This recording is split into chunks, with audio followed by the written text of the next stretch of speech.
We are back and we are live. It is Fight IQ presented by RotoWire with a 1 or 2 second delay in the opening because I never get the live cue on time. Hopefully, UFC on ESPN Plus One doesn't have those issues as we get ready to watch Henry Cejudo defend his flyweight title against TJ Dillashaw, looking to become the 50 millionth champ in history. It seems like so all of a sudden we're getting a flood of champs, and we'll talk about it later. I think we're going to have another one. And I think I'm actually starting to become in the minority. I think Cejudo's getting a little bit trendy out there, but we'll save that for the end. I'm your host of Fight IQ, the Daily Fantasy Sniper. The analysts who are here with me every week and move this up to a special time Thursday night just for me to accommodate me. So thank you guys. It is Chris Olsen and Sun Tzu. Chris, how you doing? I'm doing great, man. No, thank you, necessary. We couldn't do it without you. You're part of the three amigos over here. So we just both enjoy yelling at each other. That's true. That's true. I couldn't get in a groove with anybody else. But I do think that this card. I mean, it's not. I mean, there aren't the best matchups on it, but there are some interesting matchups from like a DK perspective, and I think there are some interesting dogs here too. So I'm excited to get into it. I'm excited to hear him because I'm actually struggling a little bit for dogs. I got a bunch of dogs I'm lukewarm on, and I got one I'm picking. And you know what? We will get there. Joe, how are you, my friend and good buddy? Looking forward to hopefully seeing you on Saturday, as long as this weather holds out. Yeah, I mean that's it's this card. I think I said it last week that I thought this card might be a little cursed. I mean, we've had all the changes.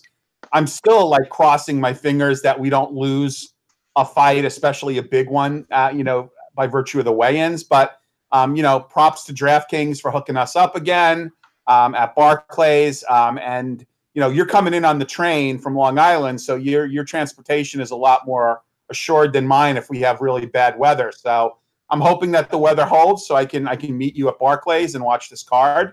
I've been using the hiatus to dip my toe into NBA a bit with some kind of mixed success. So, I am looking forward getting back into MMA. See, what you do, Joe, is you drive in early, you get a hotel Saturday night, and you're good to go. There you go. Nice and easy. There you go. All right, before we get started, guys, make sure you like this video, subscribe, hit that subscribe button, and we got to thank our sponsor and the people who put out this podcast at RotoWire. Go to rotowire.com/free 10-day free trial of all their premium content. No credit card required. Season-long, daily, obviously MMA, NBA, MLB when it comes back, NFL, all the good stuff. Check it out over there on RotoWire. If you're not watching this live or Thursday, so I'm wondering what kind of crowd we're going to have in here on a different night. We usually record these Fridays on YouTube. Make sure to subscribe to that YouTube page. Or you can subscribe on the iTunes feed, RotoWire MMA, listen after the fact. But the fun thing about YouTube is there's usually a good group of guys in there chatting and, talking a little bit of smack, if you will. And it's a good time, and I appreciate the crew. And hopefully a few of them will jump in here in a few seconds. All that being said, let's get into these fights before one of them changes again. And we're going to start with a fight that's been changed. Kyle Stewart, 8,700. He is a favorite on short notice against Chance Rencountre at 7,500. Line on this fight, Kyle Stewart, as I mentioned, comes in as the favorite. He is at minus 165. The comeback on Rencountre is plus 145. Chris, I'm going to give you the first opportunity to pick a dog. You going to do it? And what a great fight I have a chance to do it in too. It's funny, Chase Rencountre, like sometimes when you got a guy coming in on his UFC debut, you don't really know what to make of it because you can get burned by like looking at regional stuff. And then the guy's had some better training coming in and he looks better. But that fight against Belal Muhammad, where he basically did exactly what I expected him to do, which is just hang back, try to counter, and sometimes wait into the pocket with these really long 1-2s that he overextends himself on. And he did it. He caught Belal a couple of times, but like he doesn't have any real consistent offense to speak of. So like he'll land a shot and then just go right back into counter mode, and Belal just basically had his way with him. Kyle Stewart is a guy who I mean, he'll press forward, but I mean, the first thing to say, I guess, about this fight is both these guys are really low output. I would say that Kyle Stewart probably hits harder, and that's probably why I like him here. He's a decent top position grappler, but I mean, he doesn't really have a reliable way to get to the fight to the ground, and he tends to give up position pretty easy. And also, when he like gets taken down, he just tries to stand up out of things, and it sort of like leads to these really messy scrambles. So this is a really difficult fight to pick for me because I don't like either of these guys a great deal. I guess what that means is I would say dog or pass.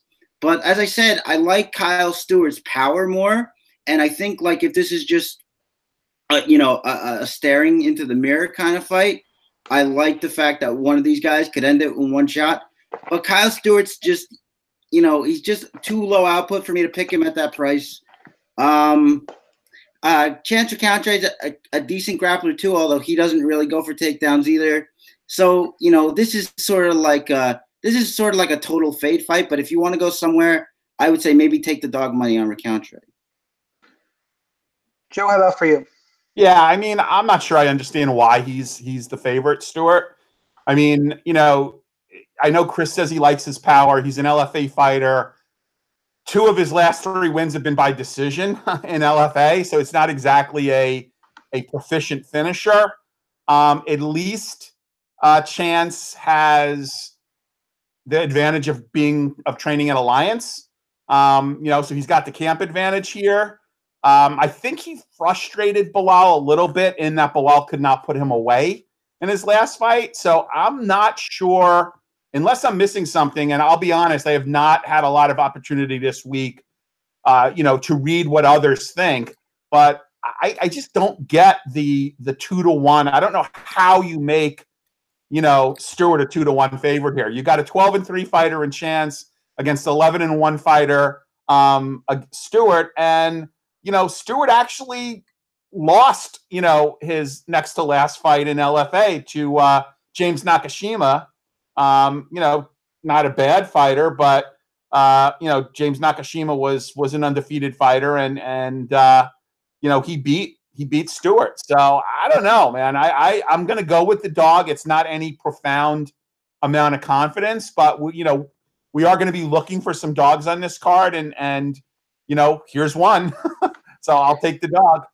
Yeah, we say that, but we're going to lead with the same thing. I think in the next fight too is with not a ton of dogs, but the dog is live here, and yep. Rencountre, well, if he wins, I think it's grappling based, and Stewart has that big right hand, and that's really what his game is made of. UFC debut, short notice. I'll take a couple shots on Rencountre. I think we're on the same page here, and that Stewart's too expensive.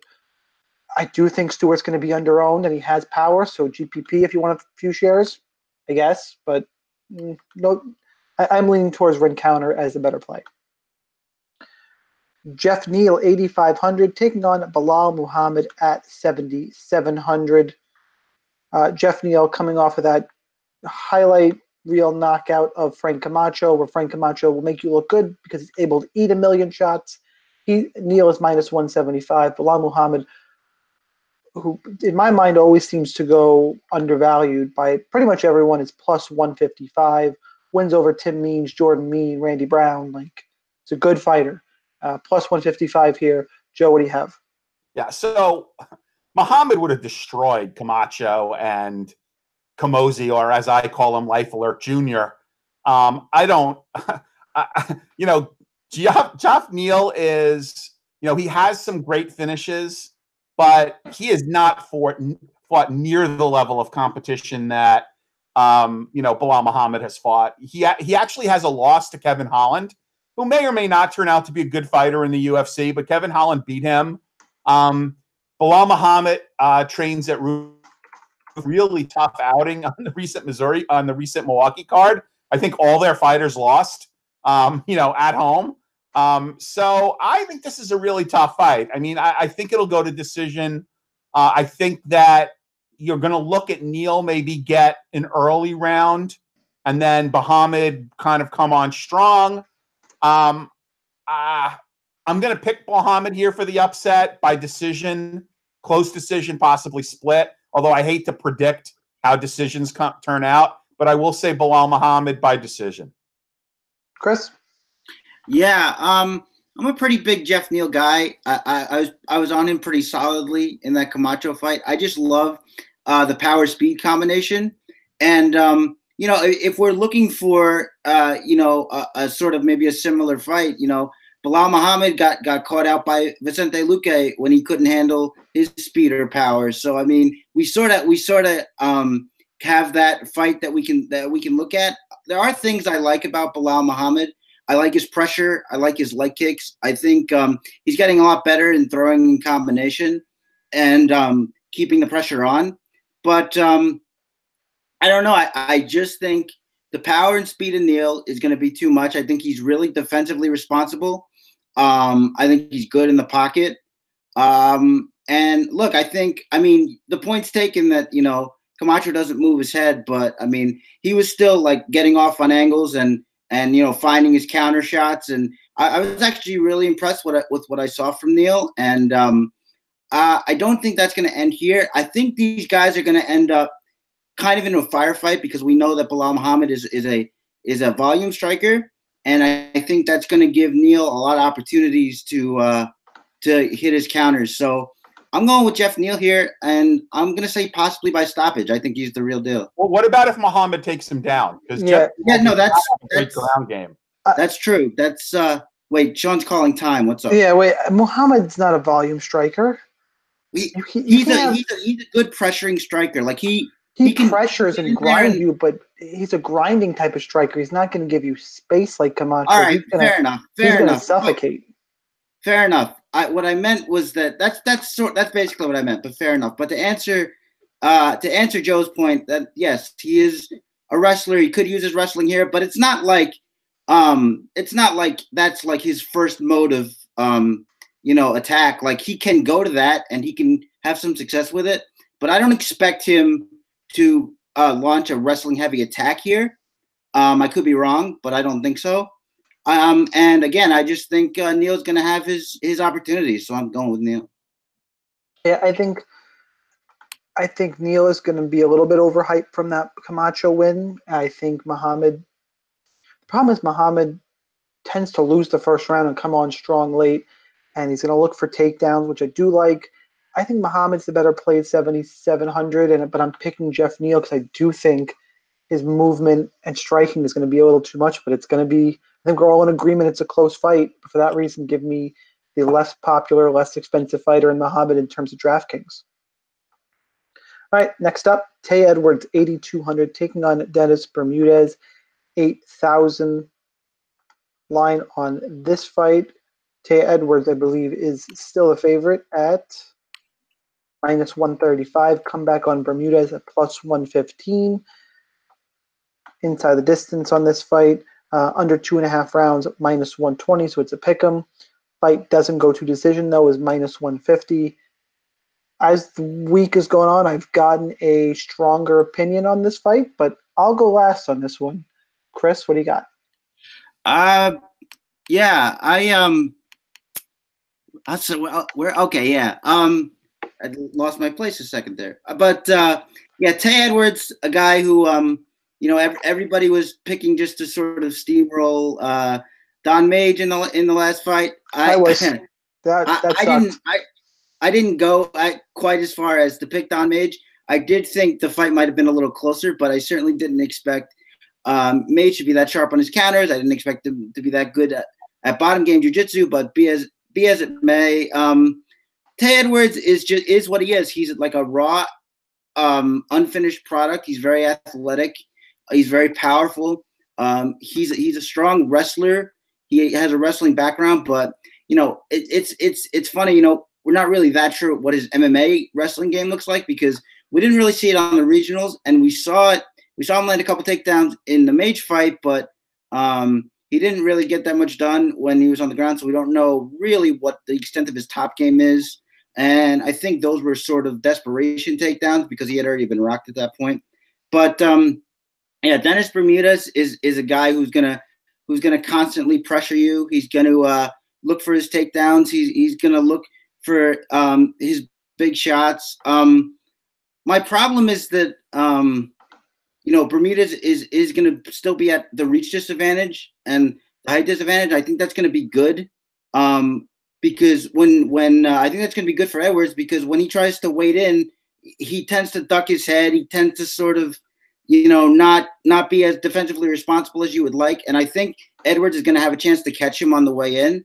But it's going to be interesting to see if Bermudez can lean on him with his wrestling game and what Edwards is going to look like after that happens, because we haven't really seen Edwards in like these prolonged fights where he has to, like, even in that loss, it was kind of just sort of a tornado and it was over. So it's sort of hard to know what to expect from him. I think he can drop and probably finish Bermudez with his power, but I think I like Bermudez to sort of just grind on him and get his takedowns and come away with sort of a high-scoring decision here. What I will say is that this is a very interesting fight on DraftKings because what is it, 8,000 and 8,200, right? Yep. So I think that whoever wins this fight is going to score pretty big, and because of that, I'm going to target both sides of this fight in DraftKings because I think either Bermudez gets his takedowns and rinse and repeat and he gets high score that way, or I think Edwards knocked him out. So I think this is a great fight to target. I'm taking Bermudez for the win, but I'll have a few shares of Edwards also. See, I'm kind of I'll let Joe go. I will say it's important to remember Bermudez moving up from 145 to 155 for this fight. Joe? Yeah, that's some of the narrative around this fight. I mean, let's talk about that. You and I actually had a photo op with Bermudez when we went to the last UFC card at Barclays. He is a small guy, right? Now, he has got to be at a size disadvantage. He is. Wait, I have to throw this in. I have to throw this in because you said that. Joe busts on me for being short, and I'm 5'8" and change. I'm about average height, I think. Come on. I'm average height. I mean, you have to admit he's a very small guy. Yeah, I mean, that's what I was getting at. I'm taller than him. Right. Yeah. In the photo op, I was bigger than him. He's a small guy, and look, I don't know if this does anything for his chin or. I mean, the other part of the narrative is 4 split decision losses that you can argue he won each one of those fights. Each one of those, at least 3 out of the 4, I'm pretty confident he won. He could have won 4 out of the 4. So he's got to know that his back is up against the wall here. So this is as bad a place as this might be for him. It's also, you got a guy in Tay Edwards, MMA lab guy, highly hyped, who's coming in and he's fighting a guy whose back is up against the wall, who's coming off of 4 split decision losses, who's got to be motivated to make this an interesting fight. I mean, I don't know if even getting a split decision win is going to save Bermudez's job in the UFC. Nice guy. I'm not sold yet on Tay Edwards. I think, to Chris's point, given how close the salaries are, this could be a good fight to target. I think the way that Chris was looking at this, either Edwards gets the finish or Bermudez gets the grindy kind of win. I really think that Bermudez is going to make an effort to distinguish himself in this fight, and that could be both good or bad because he could be taking chances that he normally wouldn't take, which could kind of lead to the finish, or he could be successful, and perhaps we all saw what Don Madge did to Tay Edwards. So I think it's a decent fight to target. I don't know if it's great to target, but I'm going to, again, it seems like I'm going with the dogs here. I'm going to pick Bermudez. See, my as I mentioned earlier, the lean I've gotten more and more throughout the week is actually Tay Edwards. Don Madge, nobody had film on him, a ton of it, and I think that Tay Edwards caught a little off guard. UFC debut. The size advantage that you mentioned earlier, Joe, I can't get around that. I think they're going to. I think on the feet, the wrestling's going to cancel each other out. Edwards is bigger. Bermudez has been dropped a bunch, even if not always finished. He gets dropped. Edwards hits hard. I like this as a GPP fight. I'm not. It's funny. If you like Edwards, I think it's a GPP play. If you like Bermudez, I don't think it's a great GPP play. I'm not sure how highly he scores. I know the narrative you just brought out. I think if you're on the Bermudez side, it's more of a cash play based on history. There's risk. I agree. So that's where I'm at for this fight.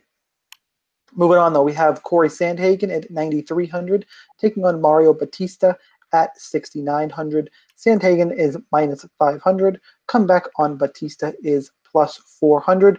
Joe, break it down.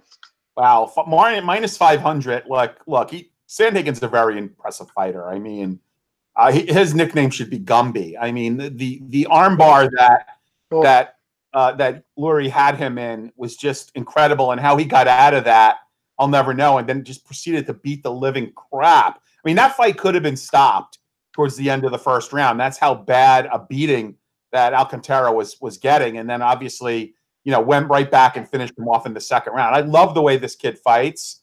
Minus 500. I mean, I guess our good buddy at Guru Elite Mad Lab always says, watch out for the MMA Lab fighters. You got an MMA Lab fighter here in Bautista, so at least he's got a good camp. I don't know that he's that much better an athlete than Sandhagen, which would perhaps give him an advantage if he was. Short notice. I have to like Sandhagen here, but I would not bet this at minus 500. Probably a better DraftKings play than an outright bet, but I think he'll be popular and fairly highly owned. So, take that for what it's worth. Chris, where are you going on this fight?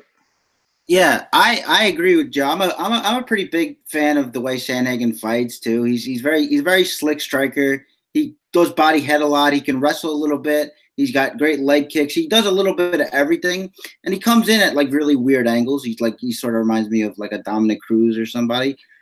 So there's a lot to like about him. But I mean, the thing that Mario Bautista has here, first of all, it's going to be really interesting to see who wins the pressure war here, because both these guys like the pressure.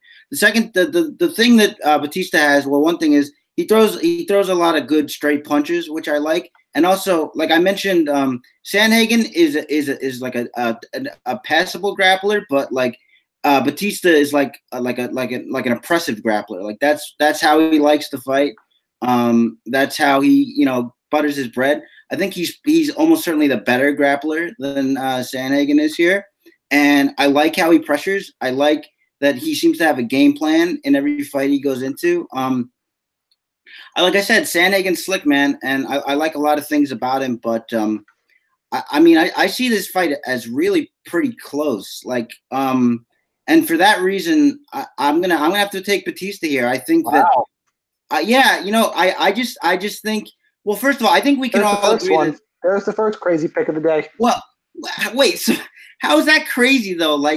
We just basically all agreed that Sandhagen hasn't done enough to. I didn't say anything. Wait, so you think he should be minus 500 here? That's a little wide, but I think he's going to beat the snot of Mario Bautista.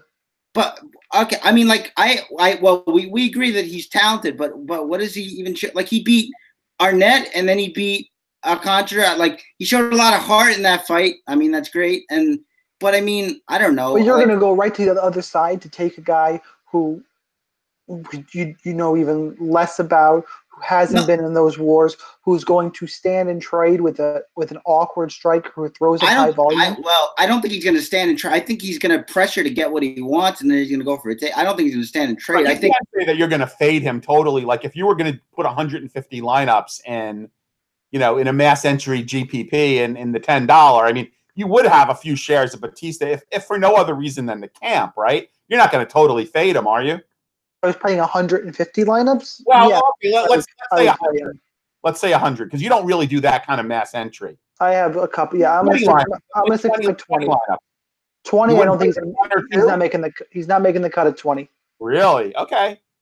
Just for the camp alone, I'd have to play him in a lineup. But so what I was going to talk about is just, I think that the interesting part is you have Gillespie above him and Hardy above him. I think that a lot of the ownership is going to go to those guys in GPPs.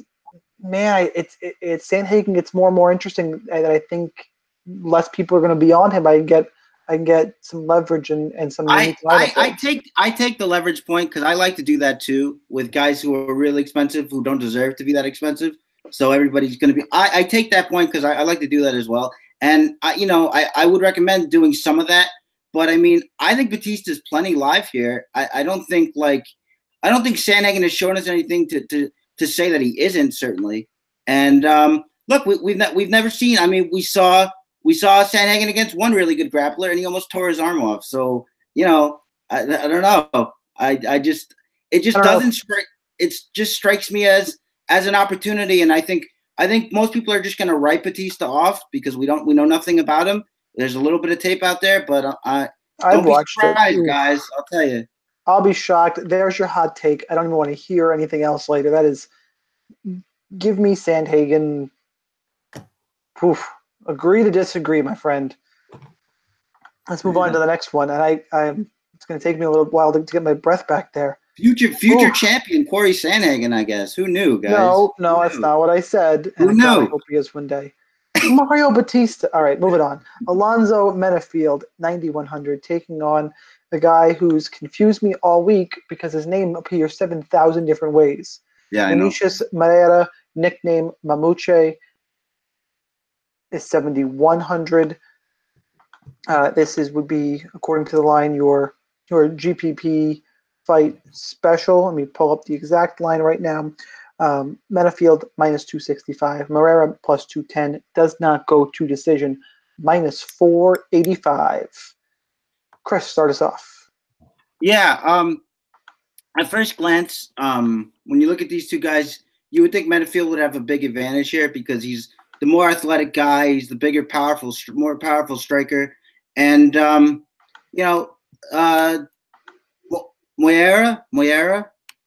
Moreira? Yes, something like that. I'm terrible. I'm terrible at all the Brazilian names. All right, I'm gonna go Moreira, and we're gonna okay. So and Moreira is just sort of like he's not really a striker at all. He comes out with that really high guard to protect himself, and just sort of moves in to try to get takedowns. The reason why I think that's actually gonna play okay in Moreira's favor here is because, well, the first thing is that Menifield tends to smother his punches a lot, and what I mean by that is like he'll pressure in, throw a strike, and wind up in the clinch because he overextends. That I think that's happened in every Alonzo Menifield fight I've ever seen, where like he was in the clinch a lot against Daniel Jolly, he was in the clinch a lot against Combs and LFA, and the reason is because he overextends on all these strikes and he gets himself in the clinch. And when he gets himself in the clinch with this dude, I think he's going to get taken down. I think Moreira has shown himself to be a decent wrestler. He's got good single leg trip outs. I mean, it's not just like body locks or double leg. Like he'll go to different techniques to get you to the ground. And I just think that like that really high guard that like if Menifield threw body shots, I would be more concerned about that, but he doesn't. I think he's just going to headhunt, and I think he's going to bounce a couple off Menifield's guard while he tries to get in. He's going to get taken down, and he's going to get subbed. And I don't deny that Menifield can knock him out. He certainly can, but he's just such an unpolished striker, and he's got a guy who knows exactly what he wants to do to him in there. It's such a dangerous fight for him because I think a lot of people are going to be on him because Menifield just looks like a deer in headlights when he's on the feet. But I honestly don't think it stays there for that long. So with the concession that he can definitely be knocked out and it's not 100% confident, I'm going to go with the dog here again. We agree, but I would put way different spin on it. Look, Menifield's a better striker. Moreira's striking defense is bleeping garbage. He is so stiff. If he could get knocked out in the first round, absolutely. The problem is I don't think that Mamuche is that good of a wrestler at all. I worry about how he's going to get this fight to the ground. The second this fight hits the ground, though, he tears through Menifield. He is a really good grappler at 205. I think eventually he gets there, and as soon as it's done, he gets a finish at 7,100. Is my pick, but at minus 485, it's hard to make the decision in cash games, even if I am picking him. His striking defense is just so bad. Two guys making their UFC debut. I always lean towards the grappler. I'm also picking Menifield, but I'm not Menifield. I'm also picking Moreira. I just don't think he's that good of a wrestler. And his striking is bad, really, really, really bad. But I'm still picking him to win. I'm surprised. Did you see his Contender Series Brazil fight? Mamuche? Yeah. Yeah, I wasn't. I mean, it was a second round arm triangle. Yeah, I actually thought the wrestling was pretty. I mean, I don't know. I agree to disagree. I guess I actually thought the wrestling was pretty good in that fight. I thought, I thought chain wrestling is pretty important. Like trying a double when it doesn't work, you go to the single. Like I don't know. I thought it was pretty good. I'm not worried about that part. I'm worried about him getting his head taken off, but that's part of it. So yeah. Joe, how about for you? Wow. I kind of. This is really strange. I have to give some props to, I was able to listen to some of the Bloody Elbow vivisection on the way home. And, also our boy Newsom MMA was really impressed with the jits of Alves. And what's really interesting about it is I disagree with Chris on his wrestling, but I actually think that works in his favor because the type of takedowns, the jiu-jitsu type of takedowns that he goes for are typically not in the light heavyweight division. They don't train against them, right? So, I got two words for you, Paul Craig. I mean, Paul Craig is got wins in the UFC purely based on his jiu-jitsu, on his ground game. And I have to say, based on what I've seen, Alves's jiu-jitsu is light years ahead of what Paul Craig has. Now, the reason why this is a fight that even if you like Alves, you got to have shares the other way, simply because we all agree that his striking is atrocious and he could get his head knocked off. With that said, I think this is an interesting fight to target because nobody believes it's going to go the distance. And if either fighter, gets the finish, I think they're going to score well. God, I think I picked a dog in every fight so far. I guess I'll pick the dog again, but I'm looking at this as having shares on each side because of the inside of the distance prop. So I don't know if it's as important. My pick is as important as my advice to actually play this fight, both sides. All right, let's get to the next fight. Oh, good. Joe gets to start us off here. This worked out really well. Ariane Lipski, 8,800, taking on Joanne Calderwood at 7,400. Lipski, UFC debut, KSW champion, -210. Comeback on JoJo, +170. Joe, take it away. Okay, so I put up a Twitter poll about the status of the female fighters on this card. I will not recap that now. I've been looking forward to this fight for quite some time. The violence queen, Ariane Lipski, a Brazilian fighter with a Polish last name. I mean, how could I not go for this fighter? Joanne Calderwood, I guess if there's such a thing as a flash submission, she got a flash submission in her last fight. This is going to be interesting. It's hard at 8.8K to endorse Lipski. This might be a better fight to bet than to play on DraftKings. Although I am going to predict that Lipski gets the finish here. I like, she's athletic. She's got, she's young, she's athletic. She's got good speed. She's got great ground and pound. I don't know that her ground game is any worse than Calderwood. She does have some holes in her game. Although I'm not fully convinced that, Calderwood is totally back. She's had trouble with fighters who've pressured her before. And I definitely see Lipski going in to pressure her. This is the type of fighter that is not hard on the eyes that the UFC likes to market. I am going to pick Lipski here, and I am going to predict by finish. Whew, that's bold. Chris? Well, I'm glad that he went first because I didn't want to get yelled at again. But I think I agree with Joe. Lipski is such a fascinating fighter to me because all she'll throw kicks, she'll throw some straight punches, but really what she wants to do is plant her feet and throw hooks. It's amazing, and they're just really powerful. And when she connects, somebody goes to sleep.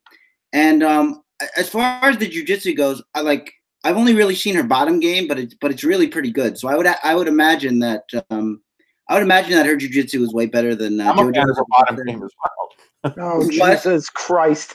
Did you make a dirty? Did he make a dirty joke? Well, in of here? course he did. Of course he Of did. course he did. Guys, you can't set me up like that. How's this gonna get us in serious? Come on. Because this is entertaining. Dirty jokes are what the people want, Chris. That's true. Grow up. Also, the poll is wrong. The poll. Listen, Joe, I know you like Lipski. The poll should go PVZ, Lipski, then Berdone, then Ostovich. And I can't believe I just called her Berdone. My apologies. Well, Let's move on to that. Yeah. Woo. Yeah. But all right, let me try to steer us back on course if I could. Please.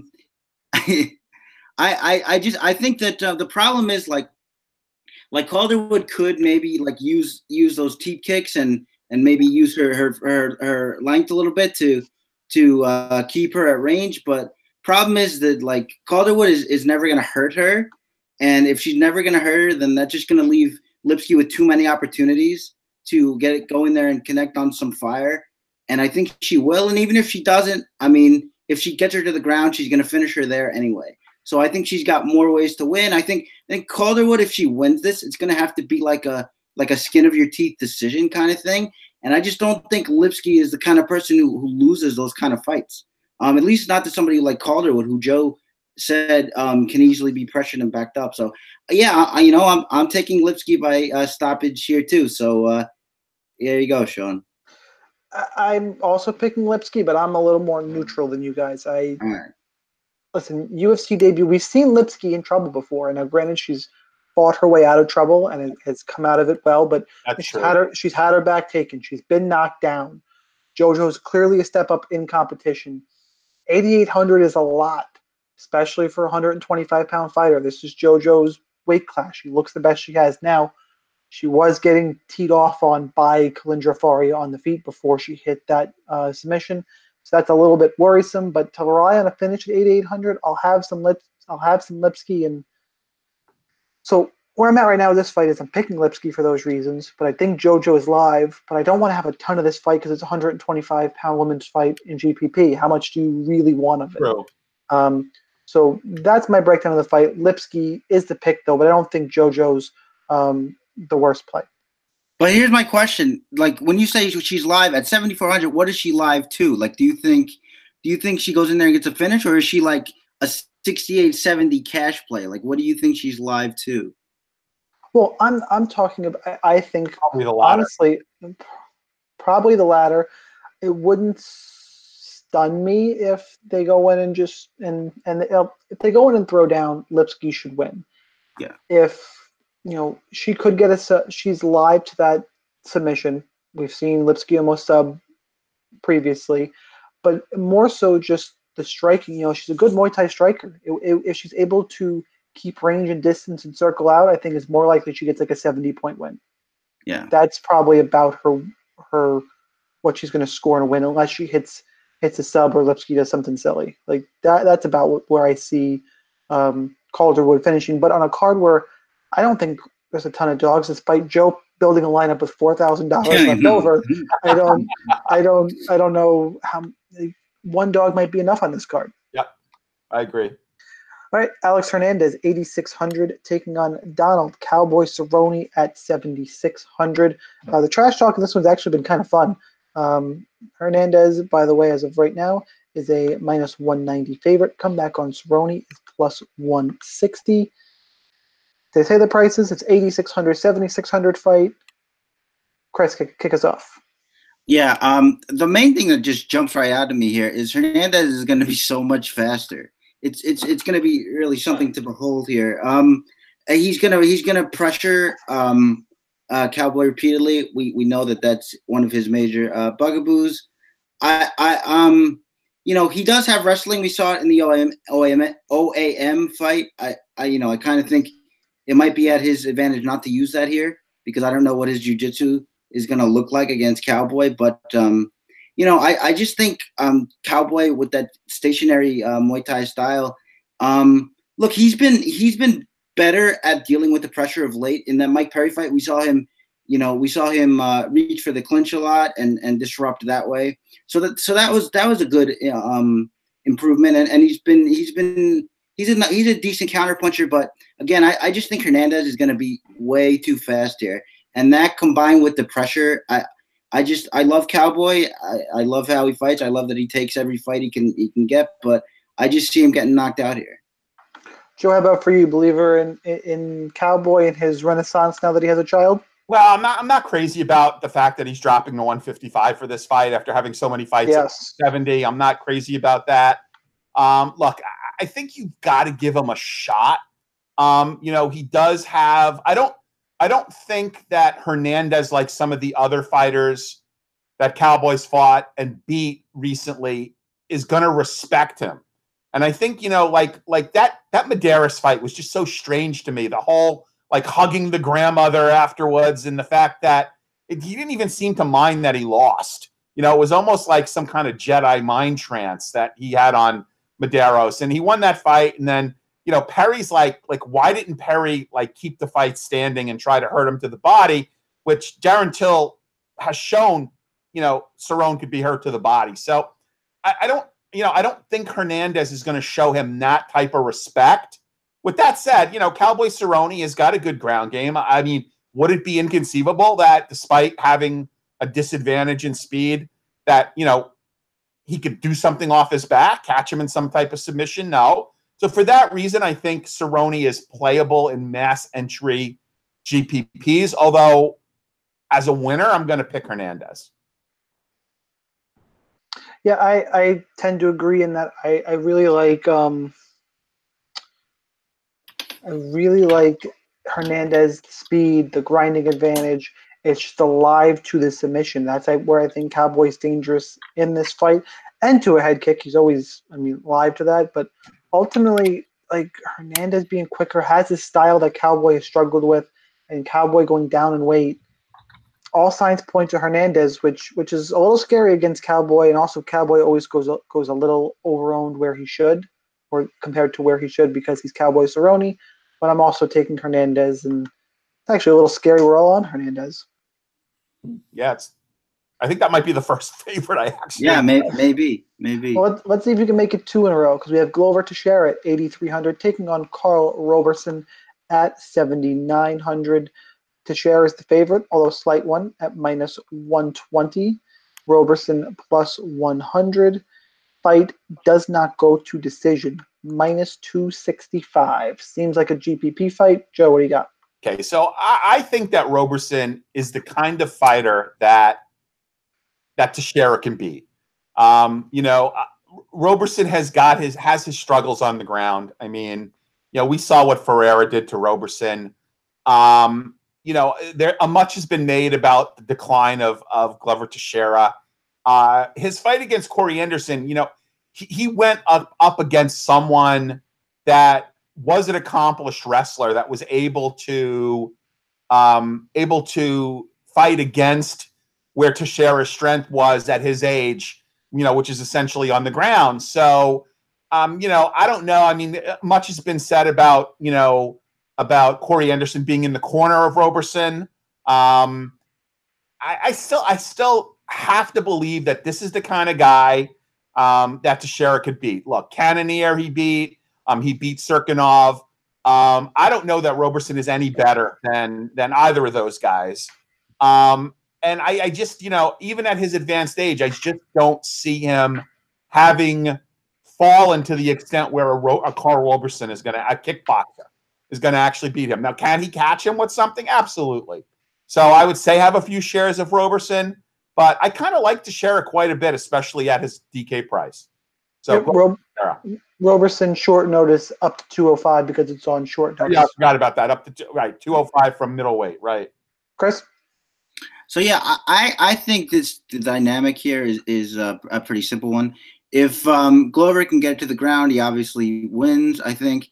But if they keep it standing, I think Roberson has a significant advantage over him. The old adage of you know, kickbox the boxer, and I think Roberson could do that pretty successfully here. Teixeira has to get in the pocket and really try to let loose. And I don't think Roberson, with his good movement and footwork. I don't think that he's going to really have success trying to get into the pocket and land shots here. I think that Roberson will be able to keep him on the end of his shots for as long as this is on the feet. And Roberson hits like a truck. The only reason that Jack Marshman didn't go down is because he's Jack Marshman.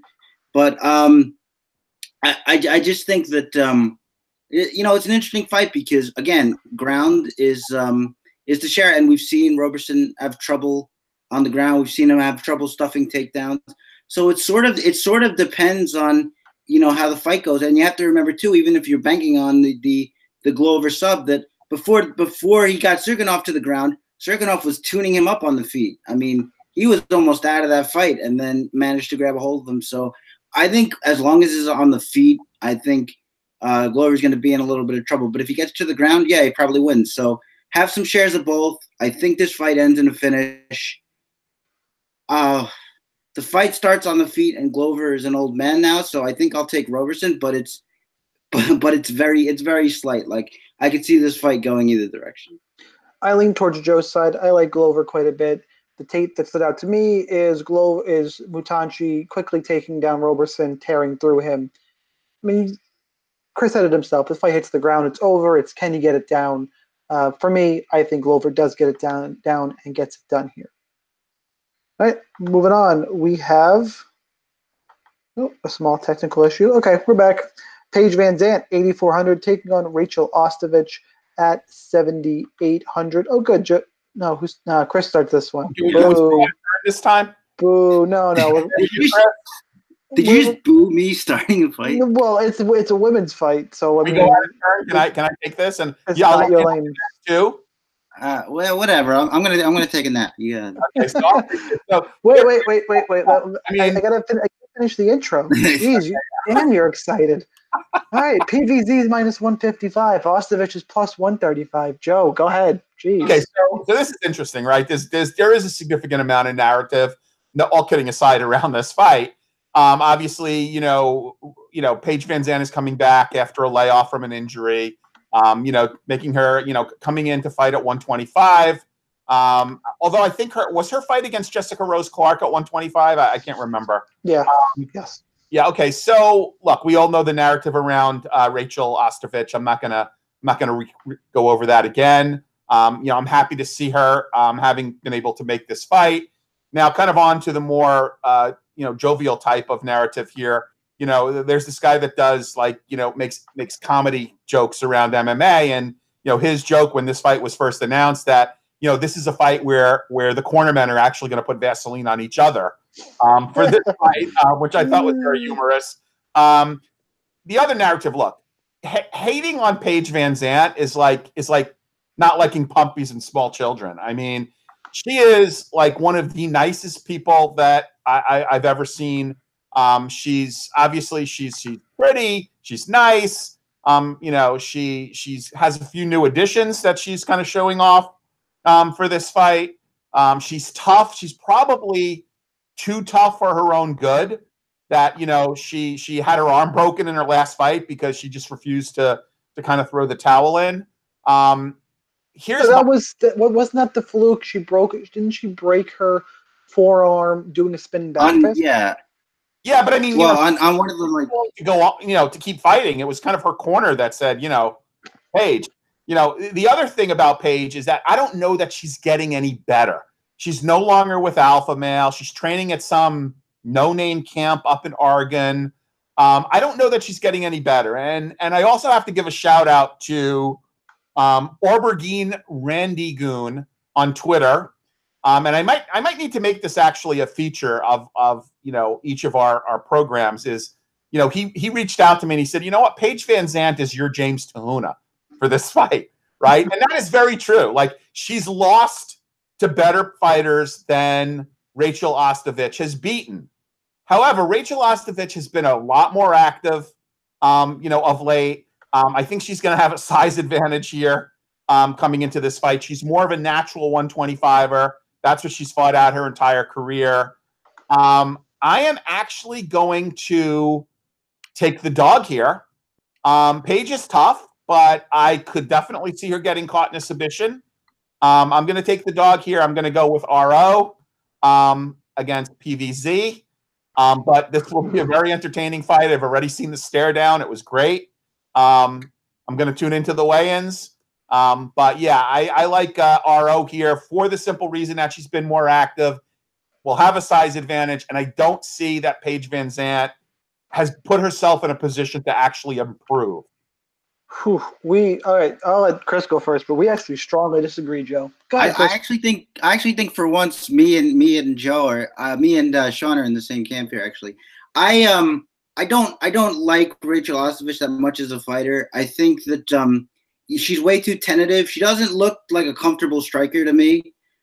In that fight against De La Rosa, it was just like intermittent jabs and then just like standing in space waiting to counter and throwing some hard shots that never really landed.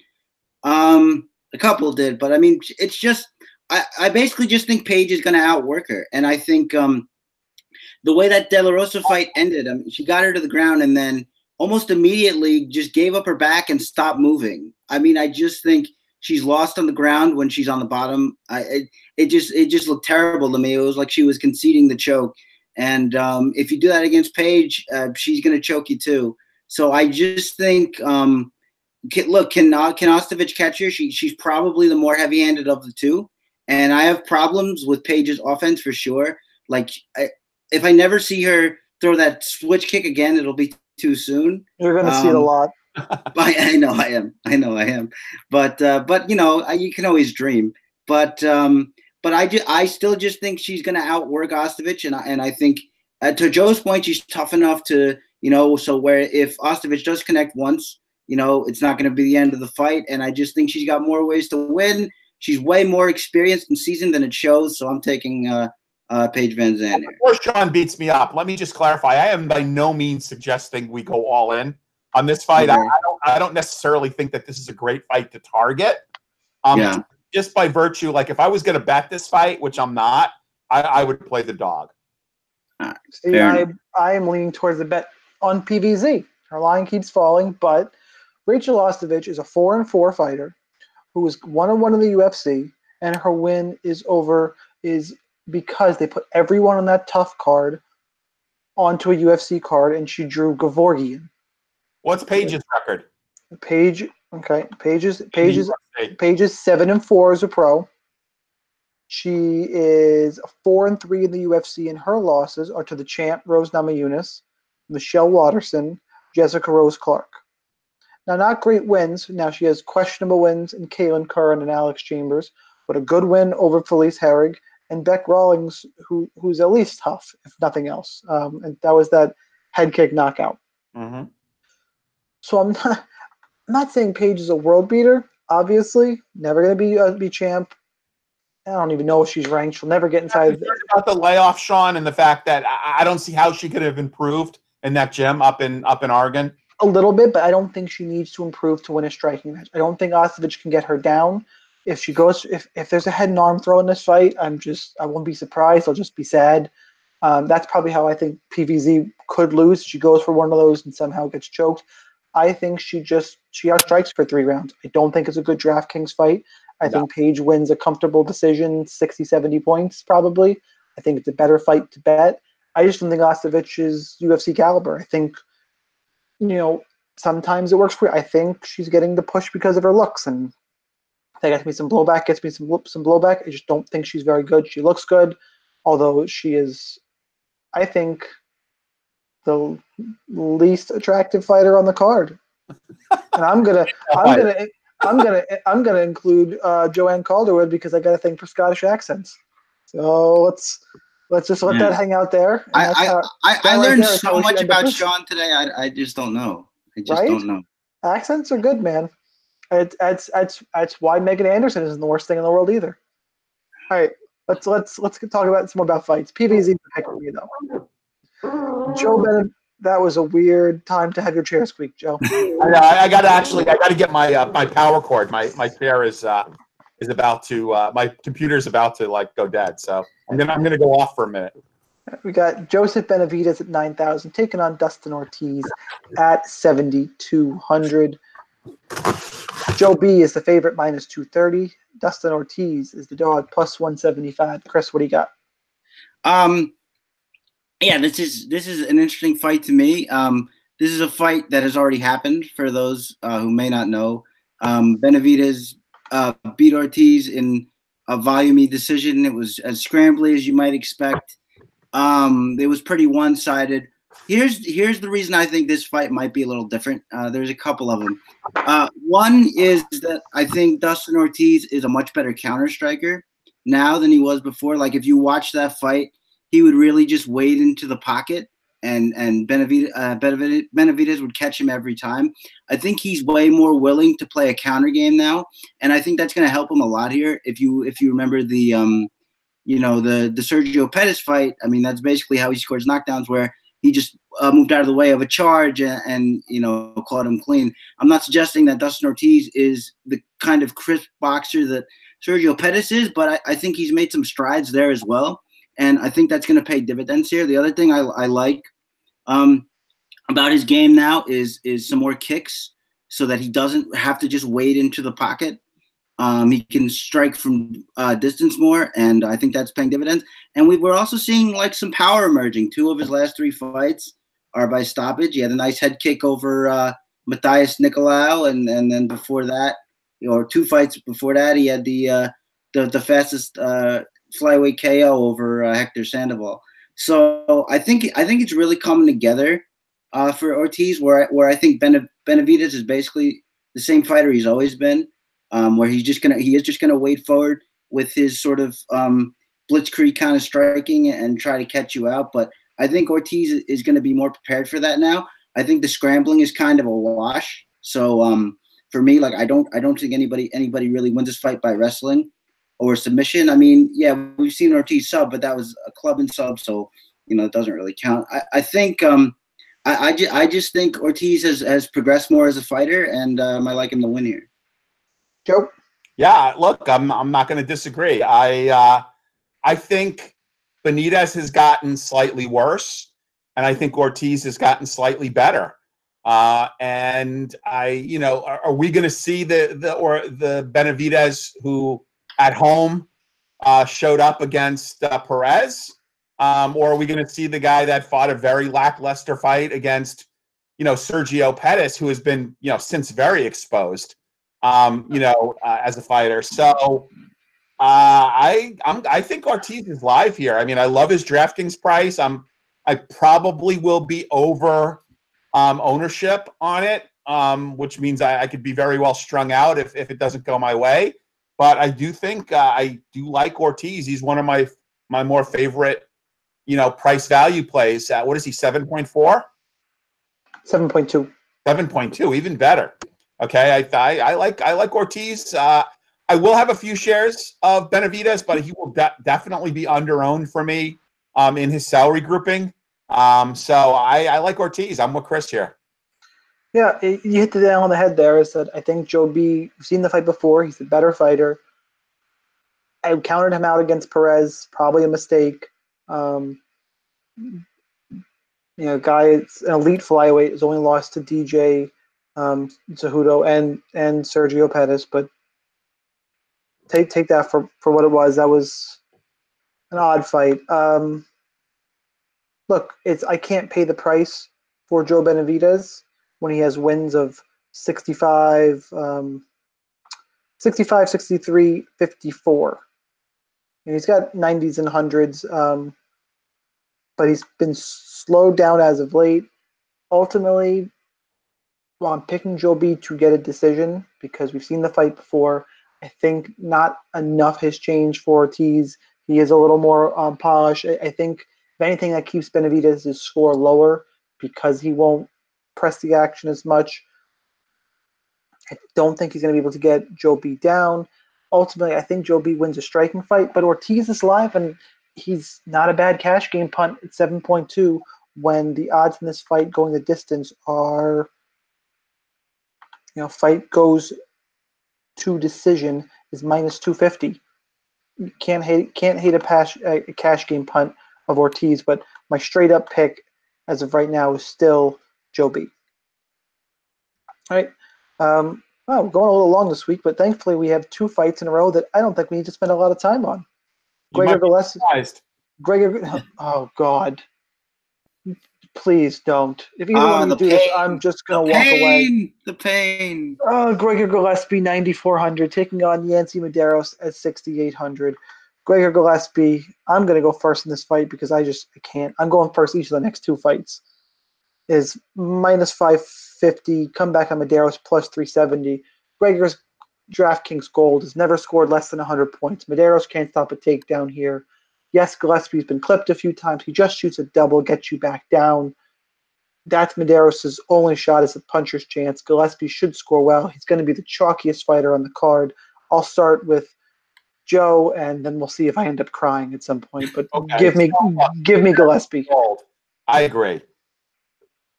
Gianco Franca, Andrew Holbrook, Jason Gonzalez, Jordan Rinaldi, Vince from Hell Pichel. Okay, those are Gregor Gillespie's wins. In almost each of those fights, he's taken damage striking. I mean, Jordan Rinaldi hit him to the point where he said, you know what, I better get this fight down. I don't like getting hit. If you look at his face, he takes damage in almost every fight. Okay, I am not endorsing not playing Gregor Gillespie. However, Yancy Medeiros, natural welterweight, dropping down to 155. Let me read you some of his recent opponents. Why don't we start with Dustin Poirier, John McDessie, Francisco Trinaldo, Sean Spencer, okay. Eric Silva, okay. Cowboy Oliveira, Cowboy Cerrone. I mean, we're talking about 2 different levels of fighters that these guys have each fought. At, what is he, 6.8K?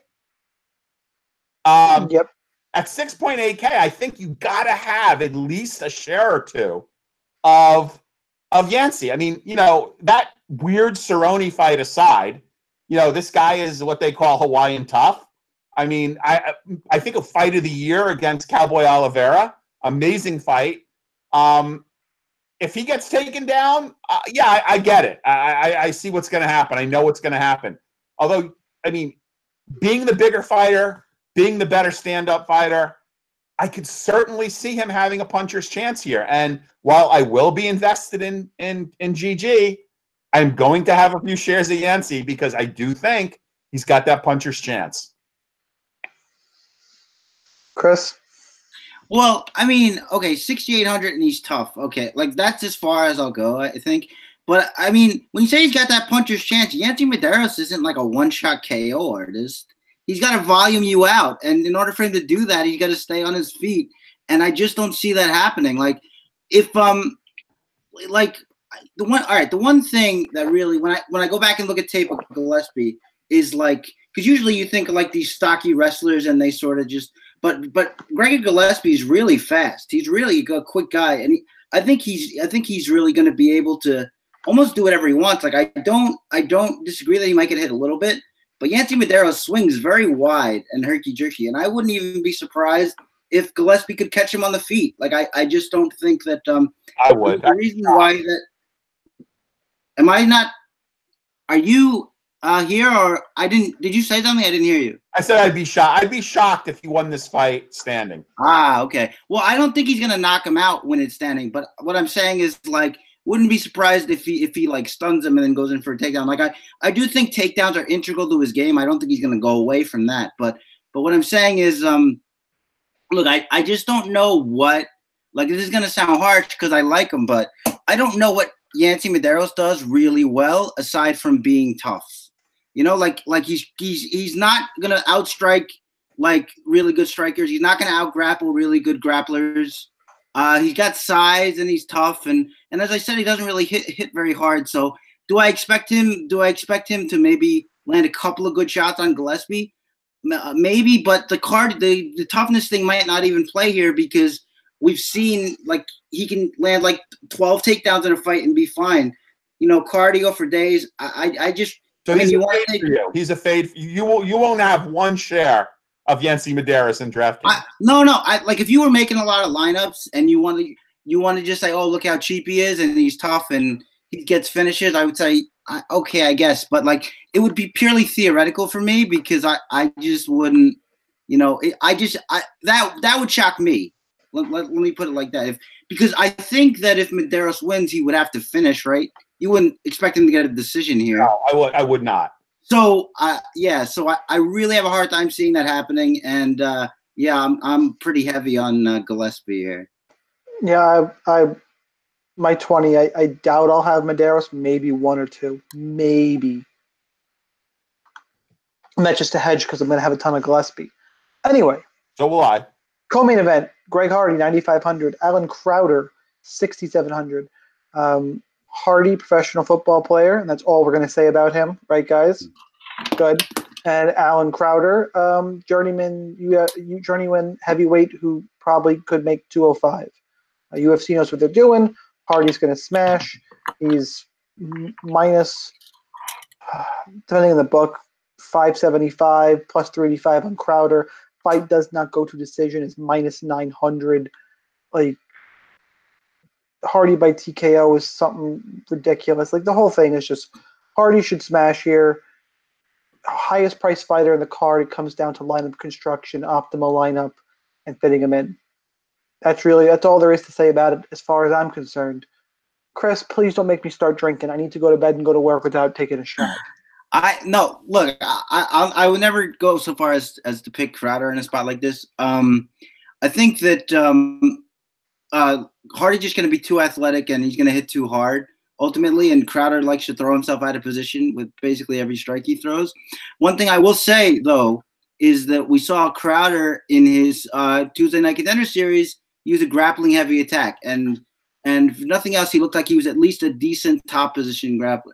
So if he goes that route, I don't know. Has Greg Hardy even had to deal with a wrestler ever in his entire MMA career? Even if he's not a very good wrestler. All 4 minutes of his career? That's what I mean, yeah. I mean, even if he's not a very good wrestler, I mean, if Crowder has a game plan here of a takedown, like on the feet, he's just going to be outmatched. Even though Hardy like literally has zero defense at this point, it wouldn't matter just because of all the tools he would have over him. But look, if Crowder goes out and tries to get a takedown and he's successful, and like Hardy's never felt tired in there. His longest fight's like a minute. Like, there are just so many things that if Crowder tries to wrestle, could go in his favor here. The pick is going to be Hardy, but look, I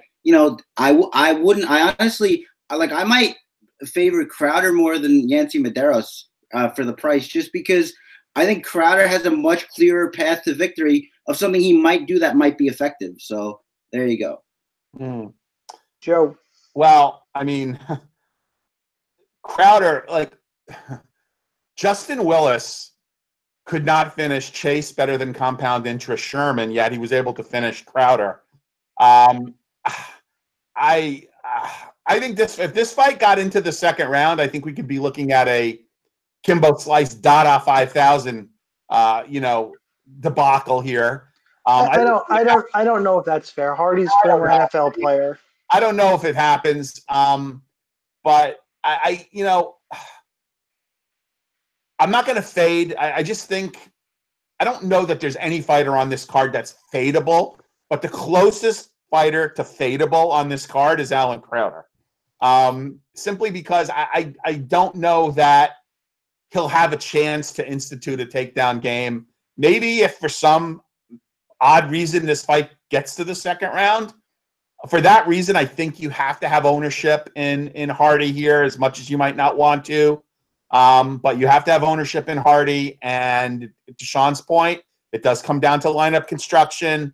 However, Crowder will be the lowest owned fighter in my mass entry GPP $10 lineup construction. All right, let's move on to the main event. It is Henry Cejudo is the underdog, defending his title at 7,300, taking on TJ Dillashaw, 8,900. Dillashaw minus 210. Comeback on Cejudo plus 170. Over 4.5 rounds, minus 130. I like the stack. I also like TJ. I'll do my quick version of it. I don't think Henry can hold down TJ. Obviously, he can get takedowns. I don't think Cejudo's striking has improved that much. I mean, it's improved. He looked good against Wilson Hayes. He's a terrible striker. Got the job done against DJ. I did score that fight for him, but he can get hit. He's obviously hittable. TJ's got more power. The big concern is the weight cut and the cardio. Will that hold up? I got this feeling it's going to for Dillashaw. I also think he brings more volume than Cejudo. Cejudo also cuts a lot of weight to make 125. Give me Dillashaw to win a volume-based decision. I also think if anyone's going to get a finish, it'll be Dillashaw early catching Cejudo with some questionable striking defense. Close fight, though. Do like the stack. Will have shares of Cejudo for sure, but they pick is Dillashaw. Joe, take us home. Yeah, so I mean, there's been so much narrative, around this fight. Obviously, the weight cutting narrative. Like Cejudo looked like a beast in a recent photo, but I don't know. He looked bigger than 125. Dillashaw's got like a 10-pack, if that's possible. We're all assuming this fight still happens. I'm very curious to see what weigh-ins look like tomorrow and how TJ looks at weigh-ins. The other narrative that I've heard through several sources is that Cejudo is actually fighting to perhaps save a division, where if TJ wins this fight and becomes a 2-belt champion, they essentially will retire the 125 belt and totally scrap the division. There's rumors to that effect. I don't know that puts any pressure on Cejudo or not. He's probably got a home at 1 with DJ. But I think it's worth having some shares of Cejudo here. I honestly did not think he won that fight against DJ. I thought DJ won that fight. I don't think he did enough to take a belt from a champion in that fight. Absent any weight cutting issues, I like TJ a fair amount here. I think his striking is just so superior to Henry Cejudo's striking. Henry Cejudo has gotten a lot better with his striking. Obviously, his wrestling is world-class, Olympic class. I don't know that he'll have a chance if TJ is the TJ. At 135, at 125, I think TJ striking is so superior. I could certainly see him catching Cejudo with something and finishing the fight. So I like TJ by finish, and I would go under 4.5 rounds. Chris?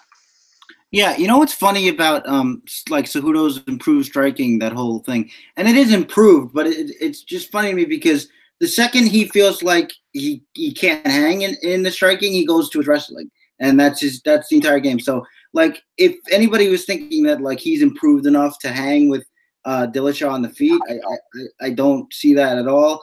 I think we know how tight and deadly Dillashaw can be in the pocket. We saw that in both Cody Garbrandt fights. I like how he integrates his offense together, the punches and the kicks, and it all flows from the wrestling. Not that he's going to take Henry Cejudo down, but I just liked the way his offensive game flows together. And I think that, look, it's at least been a while, and I don't know if anybody has, like, completely, even if they've taken him down, I don't know if anybody's really, like, controlled Dillashaw on the ground to the point of a decision win. I don't think that's going to happen here. I think TJ's too good in the scrambles. I think he's good at keeping distance. He's got good footwork. So I'm not too concerned about, Cejudo, spamming takedowns and getting a win that way. I'm pretty much with Joe here. I think that ultimately Dillashaw is just going to be too much, and it wouldn't surprise me if he catches Cejudo with something at some point and stops the fight. All right, that's our breakdown for UFC Brooklyn. Let's wrap it up with some hot takes. Chris, you're not allowed to go. You already said. What did you say? I forget what I say. It's so crazy. So what did you say mine was? Your hot take was, let me scroll back to the fights because I blocked it out. It hurt me so bad. Oh, the guy who's fighting Cody Sandhagen. Who's fighting? Yeah, you have Mario Bautista. Mario Bautista. There you go. You're out of your friggin' mind. That absolutely. I can take you disagreeing with it, but I am shocked that you're shocked by it. That's fair. That's pretty fair. Joe, you got one? Yeah, both female fights end in finishes. Do you think Ostovich is going to finish PVZ? Or PVC finishes Ostovich. Yeah. I could All right. I could handle that a little more from you, Joe, if you actually picked PVZ to win the fight. But I don't know. Well, again, like I said, it's not a fight I'm saying, like you should be overexposed to, no pun intended. But I would every time, Joe. I would certainly I'm just gonna go with both fights end in finishes. I do like obviously Lipski a lot better than the other fight, but I do see both fights ending in finishes. Take that for what it's worth. So I need a hot take. We're gonna go with probably not. Every take I come up with is not. I'm actually searching for a hot take. I have a lot of lukewarm takes that I know will just get thrown back out me and vetoed. I don't want that. Benavidez leaves his gloves in the octagon. No, I'm not going to do that because I'm picking Benavidez to win, although I like Ortiz in cash. Let's go with. God, this is not fun this week for hot takes. All right, gotta come with something really, really ridiculous. I do see a lot of finishes on this card. So let's say winning GPP lineup is over 675. Wow. Okay. Holy crap. Okay. Would that break a record? No, they've been up in the 700s before. It's gonna. I see a lot of finishes. I think we'll get at least 6 fighters who put up 110. All right. So, or you know what? I'll cover myself by a tiny bit. Not the winning one, the optimal. Whatever the optimal lineup is, and usually someone hits it, especially the $10. So, what is the next card before we sign off? Because we've been out for so long. I know we have 11 in a row. We have, I think it's 1 week off. Right, yeah, not till February, and then we have 11 in a row. We have 11 in a row. So what's the next card? It is, I'll pull it up right now. We are looking at. By the way, while you're looking that up, if anyone's interested, anybody who is in our viewing audience in the Northeast, there is a Philly card coming up. I plan on going down, meeting Houdini, Mr. Drew, and Josh Stonewall. They do a show on Daily Fantasy MMA, our good friend Brett Apley's channel. So if anybody's interested in kind of caravaning down to Philly to see that show, I think it's going to be a good one. I momentarily forgot who the headliner is, but I'm pretty sure there's a good headliner on that card in Philly. So just keep that in mind. I believe it's in March, towards the end of March. So Philly, March, anybody in the Northeast that wants to kind of caravan down, reach out. If you're going to be in Brooklyn on Saturday, reach out, grab a drink and any of that stuff, assuming we're going to be there. Yep. Definitely let us know. By the way, business is really about to pick up, guys. We got some fun cards. We have 1 week off. February 2nd, we have a Sunsao Moraes in Brazil. Then we have Whitaker Gastelum in 234. That's it. That's in Australia. And then we have Ngannou Velasquez. Do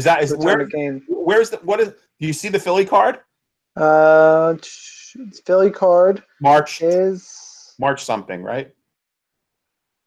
We have a lot of cards. It's not even on here. Well, listen to this schedule. February 17th, Phoenix. February 23rd, Blachowicz Santos. That's going to be a murder. Yeah. In London. Then we don't even have a main event for the March 3rd card, which is in Vegas. March 10th is in Wichita, Kansas. March 16th is in London. March 24th doesn't even have a location. And then March 31st is Wells Fargo Center in Philadelphia, Pennsylvania.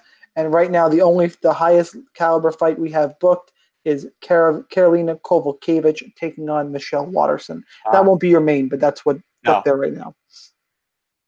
So, guys, 1 week off, and then it's going to get real gnarly, real fun. Make sure and check out rotowire.com/free. Thanks to RotoWire MMA and RotoWire for hosting this, hooking us up with good stuff, supporting the podcast show, I guess I should call it, supporting the show. 10-day free trial, no credit card required. Make sure to follow all of us on Twitter. I'm at the DFS Sniper. That's at Real Chris Olson. That is at Sunsuit Guys. Good luck in your contest. We'll see you next week. Joe, Chris, take care. Enjoy some fights. And by the way, Chris, just so you know, Cory Sandhagen's going to win. Sounds good. Okay. Well, I will be here February 2nd to find out. So that's good. Chris, you should come to that Philly card. Yeah, I know. I'll see what's going on. We'll see. We might have a meetup. We'll see. Okay. All right, later, guys. Good luck. Hang on for a second, Sean. Once we're not live anymore. All right, we're gonna go off right now, and thanks. See you guys later. Yeah.